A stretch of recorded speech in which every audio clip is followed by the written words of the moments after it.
Olá, tudo bom?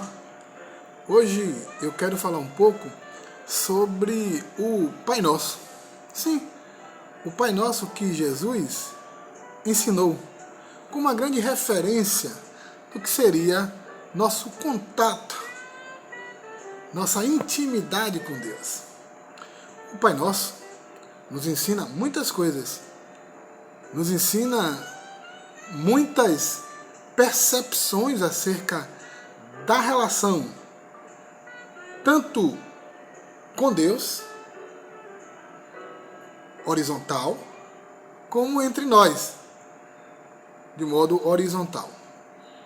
O texto que nós vamos escolher dentro dos evangelhos sinóticos, que são os evangelhos parecidos, é Mateus, capítulo 6. Eu quero fazer uma breve leitura. Portanto, a partir do versículo 8, capítulo 6. Portanto, não vos assemelheis a eles, porque Deus, o vosso Pai, sabe tudo que tendes necessidades, antes mesmo que lhe peçais. Por essa razão, vós orareis: Pai nosso que estais nos céus, santificado seja o teu nome. Venha o teu reino, seja feita a tua vontade, assim na terra como no céu. Dai-nos hoje o nosso pão diário. Perdoa-nos as nossas dívidas, assim como perdoamos aos nossos devedores. E não nos conduzas à tentação, mas livra-nos do maligno. Porque teu é o reino, o poder e a glória para sempre.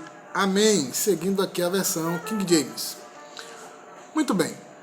Como eu disse, o Pai Nosso foi o grande ensinamento de Jesus dentro do terreno da ética, dentro do terreno daquilo que conduz a sua comunidade espiritual, os seus discípulos, a uma relação prodigiosa, a uma relação efetiva, gloriosa com Deus e com o seu semelhante, com o outro.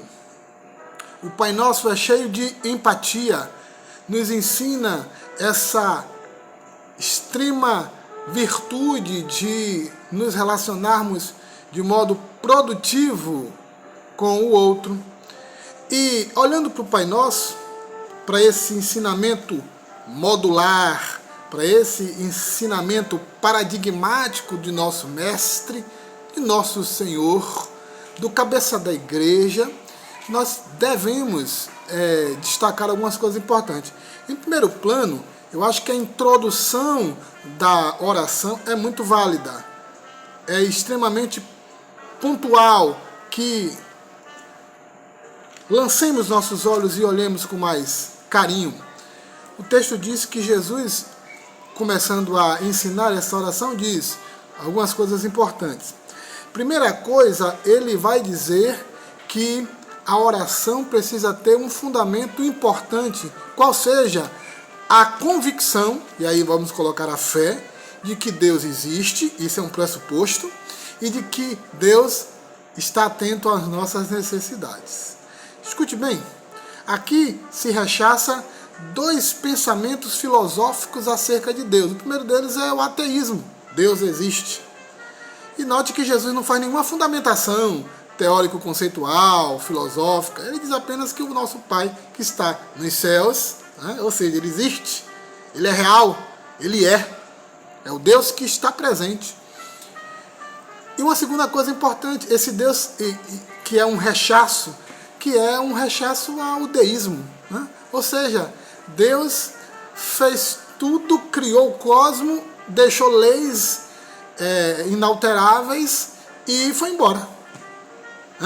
Aqui Jesus também rechaça esse pensamento. Deus não apenas existe, e esse é o grande pressuposto, e o pressuposto do Pai Nosso, mas Deus também está interessado em mim e em você, ou seja, a sua criação racional, moral e espiritual. Somos uma criação racional, moral e espiritual. Não esqueça isso, somos uma criação racional, moral e espiritual. E Deus está atento, Ele está vendo, Ele é o Deus que olha, Ele é o Deus que vê, Ele é o Deus que escuta a sua oração. Eu não posso começar orando a um Deus que eu não acredito que exista. Nem tampouco não acredito que intervenha. Agora, note bem, um dos problemas que colocam que atribuem a Paul Tillich é que ele dizia que orar é uma coisa sem sentido, já que nós, isso ele, é um pensamento dele, não acreditamos que Deus intervém. Deus existe, mas não intervém. E isso é um grande problema. Deus não existir é um, e não intervir outro ainda, para mim, pior. Porque acreditamos que Deus existe e que disse assim, ó, se vire. Não é assim? E, vejam bem, para mim essa é a essência do ateísmo.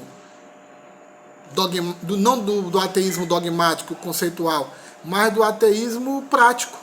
É viver como se Deus não existisse. Oi, Deus existe. E você não pode viver como se ele não existisse. Isso é muito importante. Então, para orar, eu preciso acreditar que Deus existe e está interessado na minha oração, para que não seja apenas um monólogo. Quando oramos, nós entramos em diálogo com Deus, que tudo vê, Deus vivo e verdadeiro, o Deus que está, o Deus que é. Então isso é importante. Agora vamos extrair algumas lições que Jesus nos ensinou no Pai Nosso, que é muito importante. Primeira coisa que ele vai nos ensinar é que ao orarmos precisamos compreender a nossa relação e o compromisso como criaturas que nós temos com Deus. Vejam que Jesus diz assim: santificado seja o teu nome, venha o teu reino, seja feita a tua vontade, assim na terra como no céu. Perceberam isso? Jesus de imediato reconfigura essa ideia de oração que é extremamente narcisista, que é extremamente autocentrada, que acaba se relacionando mais que diretamente com a necessidade pessoal.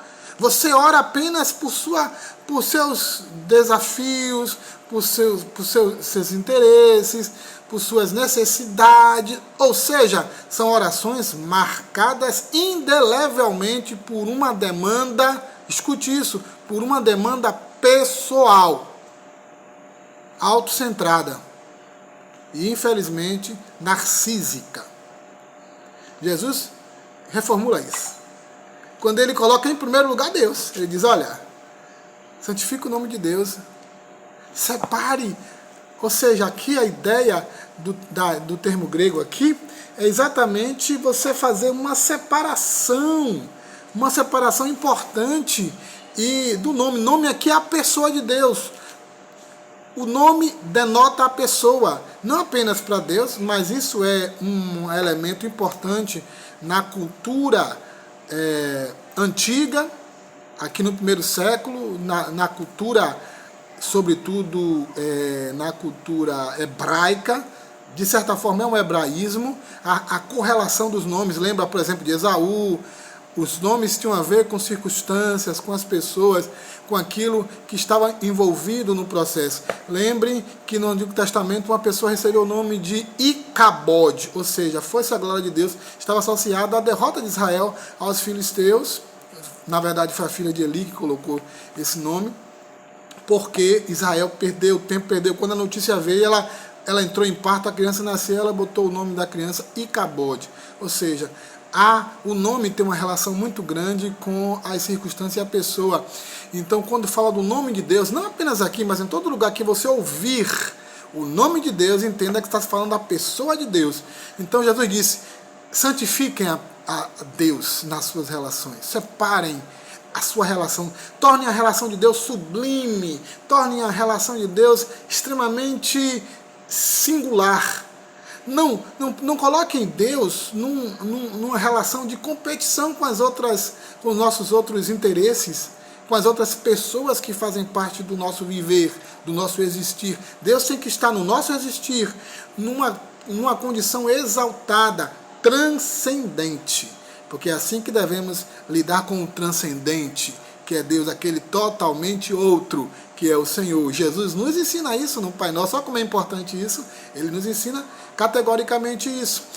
Ainda mais, ele ensina que não apenas separar, ou então separar, tem a ver com a militância no seu reino. Tem a ver com você incorporar esses valores e você viver a vontade de Deus para a sua vida. Um dia perguntaram a Benjamin Hayfield, meu filho, meu querido, qual seria uma boa tradução de piedade? E ele disse, é o senso da presença de Deus que imanta, que se espalha por toda a vida. Por quê? Deixa eu te dizer uma coisa, não tem nada na sua vida que Jesus não diga é meu, pertence a mim. Esse senso da presença de Deus está presente na nossa vida quando nós nos envolvemos com o reino de Deus, com o Malkut, com a basileia de Deus, com o reino, o reinado de Deus, com a experiência do governo de Deus nas nossas vidas. O Pai Nosso, então, nos ensina dessa forma. E qual seria o modelo de obediência que Deus exigiria? A obediência do céu precisa estar presente na terra. Essa é a nossa missão. Esse é o nosso propósito. E é assim que devemos orar verticalmente. Jesus vai nos ensinar outras coisas que nós aprenderemos em outro vídeo. Mas, inicialmente, Jesus conversa com Deus. E na sua oração, você precisa conversar com Deus. Cuidado com a oração narcísica que tem infestado os nossos templos, nossas igrejas, e que tem mostrado o quanto nós estamos vivendo um cristianismo infantil e consumista e pragmático. E precisamos de um cristianismo cheio de glória, da presença do Eterno, que faça diferença na vida das pessoas, porque as pessoas estão cansadas de religião e de templos. As pessoas querem, de fato, pessoas cheias de Deus. Que Deus abençoe. Graça e a paz.